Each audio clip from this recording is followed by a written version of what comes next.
आपण पाहत आहात BV महाराष्ट्र न्यूज, खबरबात महाराष्ट्राची।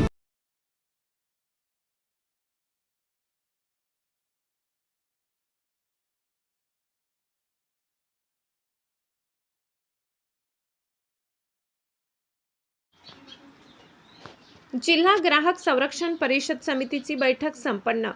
ग्राहकांच्या समस्यांची सोडवणूक करण्यासाठी गठीत करण्यात आलेल्या जिल्हा ग्राहक संरक्षण परिषदेची बैठक जिल्हा पुरवठा अधिकारी संजय बागडे यांच्या अध्यक्षतेखाली धुळे जिल्हाधिकारी कार्यालयातील सभागृहात झाली।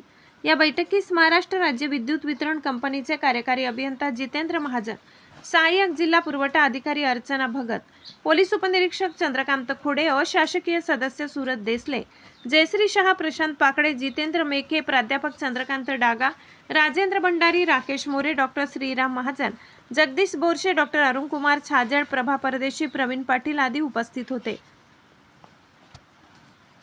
अशासकीय सदस्यांनी विविध ग्राहक हिताच्या सूचना मांडल्या। जिल्ह्यातील काही भागात अनधिकृत वैद्यकीय व्यवसाय करणाऱ्या बोगस डॉक्टरांवर कारवाई करावी। अन्न व औषध प्रशासनाने भेसळयुक्त अन्नपदार्थ उघड्यावर खाद्यपदार्थ विक्री करणारे विक्रेते तसेच गुटखा विक्रेत्यांविरुद्ध कारवाई करावी।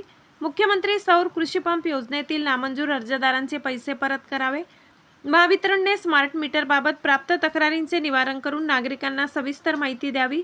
रूफटॉप सोलर ग्राहकांना क्रेडिट बिल द्यावे। सौर कृषी पंप लाभार्थ्यांना विहित कालावधीत पंप उपलब्ध करून द्यावेत। विक्री होणाऱ्या बंदिस्त पाण्याच्या गुणवत्तेची तपासणी करण्यात यावी। खरीप हंगामात खताचा मुबलक पुरवठा सुनिश्चित करावा आदी विषयांवर चर्चा झाली। जिल्हा पुरवठा अधिकारी बागडे यांनी बैठकीतील सर्व सूचना, तक्रारी व निवेदने संबंधित विभागांकडे पाठवून त्यावर आवश्यक कार्यवाही करून अहवाल सादर करण्याच्या सूचना दिल्या। सहाय्यक जिल्हा पुरवठा अधिकारी श्रीमती भगत यांनी प्रास्ताविक केले।